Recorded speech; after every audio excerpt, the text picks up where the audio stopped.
दहली लांघी ना जाए मुंह पे, दहली लांघी ना जाए। ठाकुर जी रो रहे हैं, यशोदा मैया के सामने जाके रो रहे हैं। मैया बोली लाला कहा भयो? बोले मैया ये दहली है ना जे बड़ी बेकार है। बोले क्यों? नंद बाबा ते लंघवाई ले, दाऊ दादा ते लंग। आप लोग समझ रहे हैं दहली किसको कहते हैं? क्या कहें उसको? चौखट।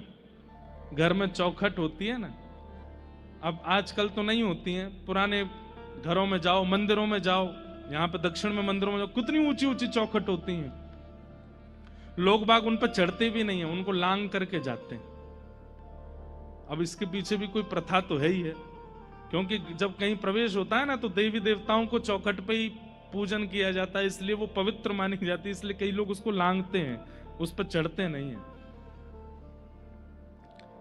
तो ठाकुर जी शिकायत कर रहे हैं मैया ते। बोले नंद बाबा ते लंघवाए ले अपने आप पे, यशोदा मैया तुम ते लंघवाए ले, दाऊ दादा लांग जाए आकू। और कहां तक कहूं, गैया बछिया बछड़ा सबरे लांग जाए आकू। और जैसे ही मैं जाऊं जे ऊंची है जाए, मोते ना लांगी जाए।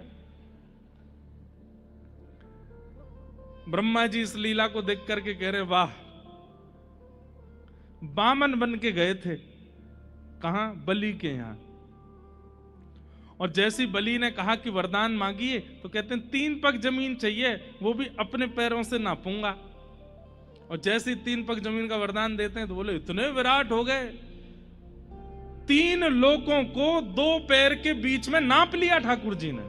पहला चरण पृथ्वी लोक पर है और दूसरा चरण ठाकुर जी का स्वर्ग लोक में है, और सब पार करके वैकुंठ तक पहुंच गया। मतलब एक बार पैर लंबे करने में जो तीनों लोक नाप लेते हैं, वो यहां यूं कह रहे हैं कि मुंह पे दहली लांघी ना जाए। क्यों? प्रेम।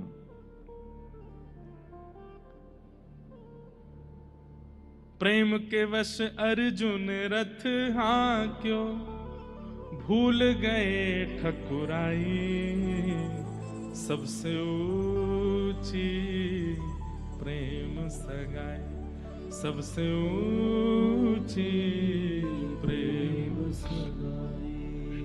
ऐसी प्रीत बढ़ी वृंदावन, ऐसी प्रीत बढ़ी गोपी संग रास रचाई, सबसे ऊंची प्रेम सगाई, सबसे ऊंची प्रेम। दुर्योधन की मेवा त्यागी, साख विदुर घर खाई, सबसे ऊंची प्रेम सगाई, सबसे ऊंची प्रेम। वो प्रेम प्रेम नहीं होता जहां पर व्यक्ति जानकार बन के बैठता हो। प्रेम में तो व्यक्ति अनजान बन के बैठता है कि नहीं मुझे तो कुछ पता ही नहीं है, मैं तो कुछ जानता ही नहीं हूं। जो सर्वगुण संपन्न होकर के प्रेम में प्रस्तुत होता है वो प्रेमी नहीं है।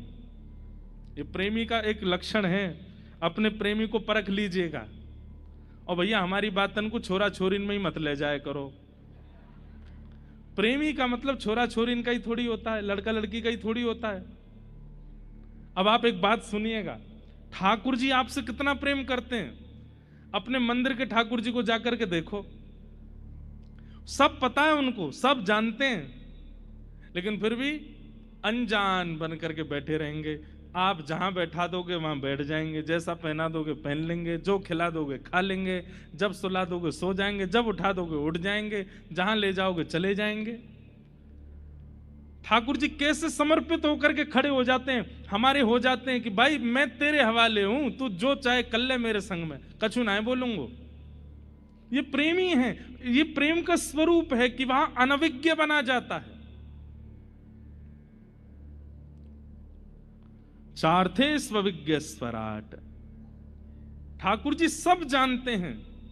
पूतना रूप बदल करके आई है, ठाकुर जी को नहीं पता है? पता है। सारे ब्रजवासी उस पर मोहित हो गए, लेकिन ठाकुर जी ने अपने आंगन पे हाथ धर लियो। क्यों हाथ धर लिया? क्योंकि जानते हैं कि कुरूपणी रूप बदल करके आई है, लेकिन सबको कैसा दिखाते हैं कि मोह तो कुछ पता ही ना है।